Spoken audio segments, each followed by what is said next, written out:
परी लोग के बगीचे में परियां जोर जोर से हंस रही थी। नैना परी, मेरे तो पेट में हंस हंस कर मरोड़ पड़ गए। सचमुच कोकिला परी का जैसा नाम है वैसा ही उसका रंग रूप है। सुबह सुबह राजमहल में आकर मेरा दिन ही खराब कर दिया। वैसे ये पंखी परी है कहाँ? अभी तक आई नहीं। ये तुम्हारे लिए ताजे ताजे बेर तोड़ने गई थी, ये लो खाओ। नैना परी, परी माँ ने आपको बुलाया है। ठीक है, आ रही हूँ। वैसे तू कभी ये सोचती नहीं है कि तू इतनी काली है? तेरे को देखकर सामने वाला क्या सोचता होगा? हम सब देख, रंग रूप में कितनी सुंदर है। तू तो काली है, काली।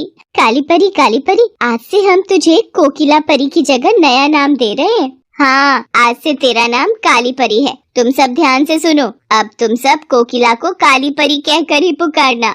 कोकिला सभी परियों की बातें सुनकर बहुत उदास हो गई थी। वो सीधा अपनी माँ मीना परी के पास गई। उसकी आंखों में आंसू थे। माँ, आज सब परियां मुझे बहुत चिढ़ा रही थी। उन्होंने तो मेरा नाम काली परी रख दिया है। मुझे पता है अब वो मुझे काली परी कहकर चिढ़ाएंगी। कोकिला, यदि परियां तुम्हें चिढ़ाती हैं तो उनकी बातों पर ध्यान मत दिया करो। अब हंस दो। और हाँ, तुम्हें परी माँ ने बुलाया था, तुम उनके पास होकर आओ। ठीक है माँ, मैं परी माँ से मिलकर आती हूँ। कोकिला परी परी माँ के पास पहुँचती है। परी माँ, आपने मुझे बुलाया? कोकिला परी, स्वर्णलोक की राजकुमारी सोनाक्षी परी का विवाह है। उनके विवाह का निमंत्रण आया हुआ है। हम नहीं जा सकते क्योंकि हमें राजकार्यों से फुर्सत नहीं है। हम चाहते हैं नैना परी के साथ तुम स्वर्णलोक जाओ ताकि नैना परी को अकेलापन महसूस ना हो। पर परी माँ, मेरे साथ पंखी परी और सुहानी परी भी जा रही हैं, तो मुझे वहाँ भला अकेला क्यों महसूस होगा? आप बेकार में ही कोकिला परी को मेरे साथ भेज रही हैं। नैना परी, यदि तुम जाओगी तो कोकिला परी भी तुम्हारे साथ अवश्य जाएगी, नहीं तो हम तुम्हें भी जाने की आज्ञा नहीं देंगे। परी माँ नैना परी के साथ कोकिला परी को सोनाक्षी परी के विवाह के लिए स्वर्णलोक भेज देती हैं। रास्ते में नैना परी कुछ देर एक पहाड़ी पर विश्राम के लिए रुकती है। काली परी, हम इस पहाड़ी पर रुककर थोड़ी देर विश्राम करेंगे। हम कुछ देर पहाड़ी पर घूम कर आते हैं, तब तक तुम हमारे विश्राम की व्यवस्था करो। नैना परी, उस ओर चलते हैं, वहाँ पर सुंदर बाग दिखाई दे रहा है। अरे, जल तो लाना हम भूल ही गए। मुझे आसपास कहीं से पीने का स्वच्छ जल ढूंढना होगा। इससे पहले कि नैना परी आकर मुझ पर चिल्लाए, मैं जल ले आती हूँ। कोई बचाओ मुझे, मैं डूब रही हूँ, बचाओ। अरे, ये तो कोई नदी में डूब रहा है, मुझे उन्हें बचाना होगा। रुकिए, मैं आपकी सहायता के लिए आती हूँ। तुमने मेरी जान बचाई, मांगो तुम बदले में क्या मांगती हो। मैं एक जादूगरनी हूँ, पर बुढ़ापे के कारण अब मेरे पास कुछ ही शक्तियाँ शेष रह गई हैं, जिसमें से ये जादुई दर्पण बचा है। जादुई दर्पण? हाँ, ये एक ऐसा जादुई दर्पण है जो काले रंग को गोरा बना देता है। सचमुच नानी माँ, क्या मैं भी इस जादुई दर्पण से अपने काले रंग को गोरे रंग में बदल सकती हूँ? हाँ बेटी, तुम भी गोरा रंग प्राप्त कर सकती हो। एक बार इस जादुई दर्पण में अपना चेहरा देखो, उसके पश्चात इस जादुई दर्पण का जादू अपना काम करने लगेगा। कोकिला परी जैसे ही जादुई दर्पण में देखती है, नानी माँ, सचमुच मेरा रंग तो बहुत सुंदर और गोरा हो गया। अब मुझे कोई काली परी नहीं बुलाएगा। अब तुम्हारा कोई अपमान नहीं करेगा। अब तुम भी सभी परियों की तरह खूबसूरत हो गई हो। पर एक बात जो तुम्हें ध्यान रखनी है, कल रात तक तुम्हें किसी भी बड़ी से बड़ी मजबूरी में कोई सहायता नहीं करनी। तुम्हें सभी को अनदेखा करना होगा। यदि तुम ऐसा करोगी तो तुम हमेशा के लिए इस रंग को पालोगी। अन्यथा जिस पल भी तुमने किसी की सहायता की, उसी पल तुम वापस अपने काले रंग रूप में आ जाओगी। इस बात का तुम्हें बेहद ध्यान रखना है। ठीक है नानी माँ, बस एक दिन तो यूं ही बीत जाएगा। वैसे भी हम लोग सोनाक्षी परी के विवाह के लिए स्वर्णलोक जा रहे हैं। वहाँ तो मुझे सिर्फ विवाह समारोह में ही शामिल होना है। उसके पश्चात मैं परीलोक वापस आ जाऊंगी। नैना परी ये सब बातें सुन लेती है और मन ही मन एक योजना बनाती है। मैं भी देखती हूँ ये गोरा रंग कैसे पाती है। मैं इसे दोबारा से काली परी बना दूंगी। मैं ऐसा कुछ करूँगी कि इसे ना चाहते हुए भी किसी की मदद करनी पड़े।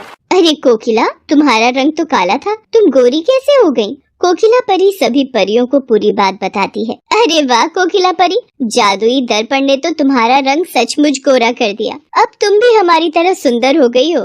सभी परियों को कोकिला से हंसते हुए बात करते देख नैना परी मन ही मन ईर्ष्या कर रही थी। तुम सब की बातें अगर खत्म हो गई हो तो हमें स्वर्णलोक भी पहुंचना है। सोनाक्षी परी की शादी में यदि हम देर से पहुंचे तो उन्हें बुरा लगेगा। नैना परी, इतना गुस्सा क्यों हो रही हो? हम समय पर पहुंच जाएंगे। इस कोकिला परी को तो सबक सिखाना ही होगा, पर करूं क्या? अब तो हम स्वर्ण लोक पहुँच गए। मेरे पास आज का ही समय है। आप सबका स्वर्ण लोक में स्वागत है। कोकिला परी, तुम तो बहुत खूबसूरत हो गई हो। पहले जब मिली थी तब तो शायद बस किसी अपने का आशीर्वाद मिला और मैं सुंदर हो गई। सोनाक्षी परी ने मेरी तरफ एक बार भी नहीं देखा, वो भी कोकिला से ही बातों में लगी हुई है। आखिर क्या करूं कि ये दोबारा से अपने उस काले रूप में आ जाए।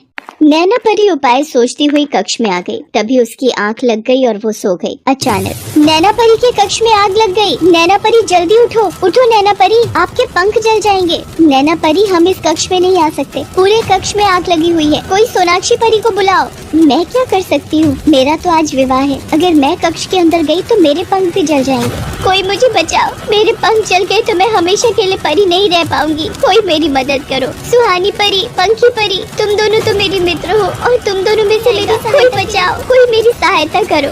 अब क्या करें, मेरे तो विवाह का समय हो रहा है, मेरी बारात आती ही होगी। नैना परी आपके अपने व्यवहार पर बहुत शर्मिंदा थी।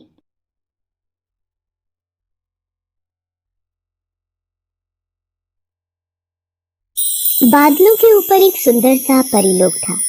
परिलोक की रानी मंदाकिनी की एक बेटी थी जिसका नाम था सोनाली।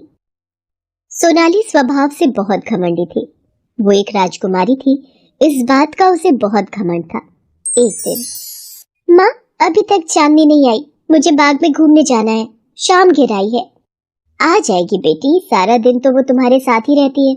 सुनैना को वैद्य जी के पास ले जाना था, तुम अपने कक्ष में जब सो रही थी इसलिए वो हमसे आज्ञा लेकर चली गई। चांदनी रानी मंदाकिनी की दासी सुनैना की बेटी थी। सोनाली हर वक्त चांदनी को अपने पास रखती थी और सारा दिन हुक्म चलाकर उससे काम लेती थी। चांदनी, तुमने आने में इतनी देर लगा दी, मुझे बाग में घूमने जाना था। वो माँ की तबीयत ठीक नहीं है, वैद्य जी के पास ले गई थी। अच्छा सुनो, ये लहंगा तुम रख लो, इस पर लगे फूल टूट गए हैं। चलो अब बाग में टहलने चलते हैं। सोनाली परी अपने पुराने कपड़े चांदनी को दे देती थी। चांदनी जिसे खुशी खुशी पहन लेती थी। चांदनी एक गरीब परी थी, इसलिए वो स्वभाव से भी बहुत दयालु थी। एक बार सोनाली परी चांदनी परी के साथ परीलोक में घूम रही थी। सचमुच ये गरीब परियां कैसे जीवन जीती होंगी। मुझे तो रेशम और मखमल के बिस्तर पर ही नींद आती है। अरे मैं तो भूल ही गई, तुम भी तो एक गरीब परी हो चांदनी, तुम भी तो मेरी उतरन पहनने वाली परी हो। वैसे मेरी किस्मत अच्छी है, मैं एक अमीर परी हूँ क्योंकि राजकुमारी हूँ। सब कुछ माया है, घमंड का दर्पण चूर चूर होते देर नहीं लगती और किस्मत बदलने में देर नहीं लगती। कौन है ये पागल बूढ़ी परी जो हमें ऐसे कटाक्ष दे रही है? चांदनी, तुम हमारे लिए बाग से तितलियां पकड़ कर ले आओ, हम उन्हें अपने कक्ष में सजा कर रखेंगे। सोनाली, बेजुबान तितलियों को मत पकड़ो, उन्हें चोट लगेगी। यदि तितलियों को कैद करोगी तो वो अपनी सुंदरता खो देगी। ये मत भूलो चांदनी, तुम हमारी दासी की पुत्री हो, तुम हमारी नौकरानी हो, इसलिए हमारे आदेश का पालन करना तुम्हारा कर्तव्य है। जाओ और जाकर बाग में से तितलियों को पकड़ कर लाओ। नाली की बात माननी पड़ती है और वो तितलियों को पकड़ने के लिए चली जाती है। एक युवक ये सब देख रहा होता है और कुछ देर बाद एक सुंदर सी राजकुमारी के लिए राजकुमार अंगद की ओर से ये खूबसूरत तोहफा। आपका तोहफा हमें पसंद आया राजकुमार अंगद, आपको पहले कभी इस राज्य में नहीं देखा। राजकुमारी, मैं स्वप्नलोक का राजकुमार अंगद हूँ। मैंने सुना था कि परीलोक की राजकुमारी सोनाली बेहद खूबसूरत है और आज देख भी लिया। शुक्रिया राजकुमार अंगद। सोनाली के मन को राजकुमार अंगद भा जाता है।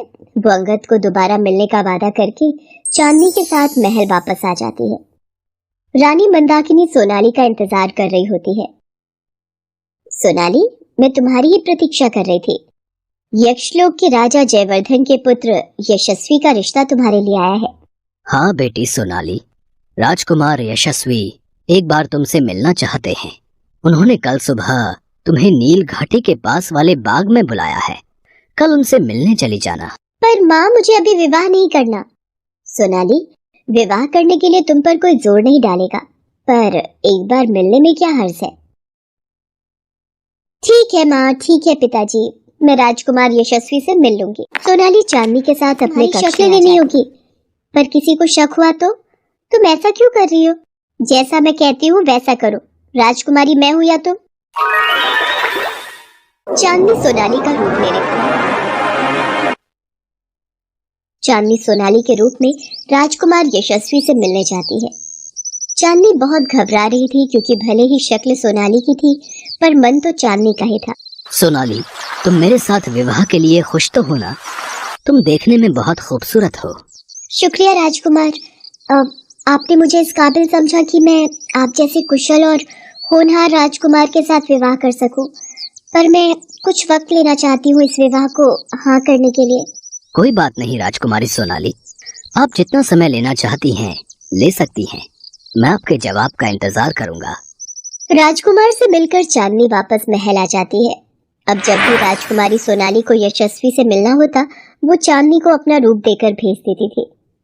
राजकुमारी सोनाली अंगद से प्यार करने लगती है। बताइए, मैं आपकी क्या सेवा कर सकता हूँ? आप राजकुमार अंगद है तो वो कौन? अरे सुमेर, अच्छे से नहला दिया ना घोड़ों को? आज हमें घुड़सवारी के लिए जाना है। सुमेर? तुम्हारा नाम सुमेर है? सोनाली भागती हुई जाती है। सुमेर उसके पीछे जाता है। सोनाली, मैं तुम्हें पसंद करता था, इसलिए मैंने तुम्हें झूठ बोला। यदि मैं तुमसे ये कहता कि मैं राजकुमार अंगद के महल में दास हूँ तो तुम मुझे कभी भी प्यार न करती। तुमने सोच भी कैसे लिया कि मैं एक गरीब दास के साथ प्यार करूंगी? नामुमकिन। आज के बाद मेरा और तुम्हारा कोई रिश्ता नहीं है। चले जाओ यहाँ से, वरना मैं अपने माता पिता को कहकर तुम्हें सलाखों के पीछे कैद करवा दूंगी। इसका मतलब तुम्हें सिर्फ ऐशो आराम से प्यार है? सोनाली, तुम्हें मेरे से कभी प्यार हुआ ही नहीं। देखना, एक दिन तुम भी सच्चे प्यार को तरसोगी। सोनाली वापस महल आ जाती है। ये सब तो कीमती ये उपहार बहुत ही दयालु थी। जब कल एक पक्षी को चोट लग गई थी तो इन्होंने प्रेम से सहलाया था, और आज अपने उन्हीं हाथों से एक निर्दोष पक्षी की जान ले ली। मुझे कुछ समझ में नहीं आ रहा है। मुझे सच्चाई का पता लगाना ही होगा। राजकुमारी सोनाली महल वापस चली जाती है। तभी सुमेर आ जाता है। राजकुमार यशस्वी, राजकुमार अंगद ने मुझे आपकी सेवा में भेजा है। उन्होंने आपको उनके महल भोजन पर आमंत्रित किया है। राजकुमार यशस्वी, यदि आप मेरी बात का बुरा न माने तो क्या मैं जान सकता हूँ राजकुमारी सोनाली और आप? नहीं सुमेर, हम तुम्हें कई वर्षों से जानते हैं, इसमें बुरा मानने वाली कोई बात नहीं है। राजकुमारी सोनाली और मेरा रिश्ता पक्का हुआ है। कुछ ही दिनों में मैं और राजकुमारी सोनाली विवाह के बंधन में बंधने वाले हैं। क्या हुआ सुमेर, तुम उदास क्यों हो गए? सुमेर राजकुमार यशस्वी के बार बार कहने पर सारी बात बताता है, जिसे सुनकर राजकुमार यशस्वी चकित हो जाता है। सुमेर के जाने के पश्चात राजकुमार यशस्वी सोचता है, इसका मतलब राजकुमारी सोनाली ने मेरे साथ धोखा किया। मैं इस सच्चाई का पता लगा कर ही रहूंगा। एक रात राजकुमार यशस्वी चुपके से परिलोक में राजकुमारी सोनाली के कक्ष में पहुंचता है। चांदनी, हम सोच रहे हैं हम राजकुमार यशस्वी से विवाह के लिए कल हाँ कर देंगे। अच्छा हुआ हम सुमेर के जाल में नहीं फंसे। अगर हम कुछ दिनों तक तुम्हें अपने रूप में राजकुमारी सोनाली बनाकर ना भेजते तो आज राजकुमार यशस्वी हमसे दूर हो चुके होते। चांदनी, तुमने साबित कर दिया कि तुम हमारी सबसे प्रिय दासी हो। इसका मतलब चांदनी राजकुमारी सोनाली ना कि सोनाली के साथ? अगले दिन राजकुमार यशस्वी सारी बात अपने माता पिता को बताते हैं, जिसे सुनकर राजकुमार यशस्वी के माता पिता भी क्रोध में आ जाते हैं। पर माताश्री, पिताश्री, मैं चांदनी से बहुत प्रेम करता हूँ और मैं उसी से विवाह करना चाहता हूँ। तो क्या हुआ? चांदनी एक गरीब परी है, परंतु उसका हृदय तो अमीर है। राजकुमार यशस्वी अपने माता पिता के साथ परिलोक पहुंचता है और वहां जाकर सारी बात सोनाली के माता पिता को बताता है। राजकुमार यशस्वी, हम सोनाली की तरफ से आपसे क्षमा मांगते हैं। चांदनी भी हमारी बेटी की ही तरह है। हम स्वयं उसका विवाह आपके साथ करवाएंगे। पर माँ, राजकुमार यशस्वी को तो आपने हमारे लिए पसंद किया था, फिर आप एक गरीब परी की शादी किसी राजकुमार से कैसे करवा सकती हो? सोनाली, हमने राजकुमार यशस्वी को तुम्हारे लिए ही पसंद किया था, पर भूल तुमसे हुई है। तुमने अपने स्वार्थ के लिए चांदनी को मोहरा बनाया। अब इसमें आप कुछ नहीं बोलेंगे, ये हमारी आज्ञा है। और फिर सबकी रजामंदी से धूमधाम से चांदनी परी का विवाह राजकुमार यशस्वी से हो जाता है।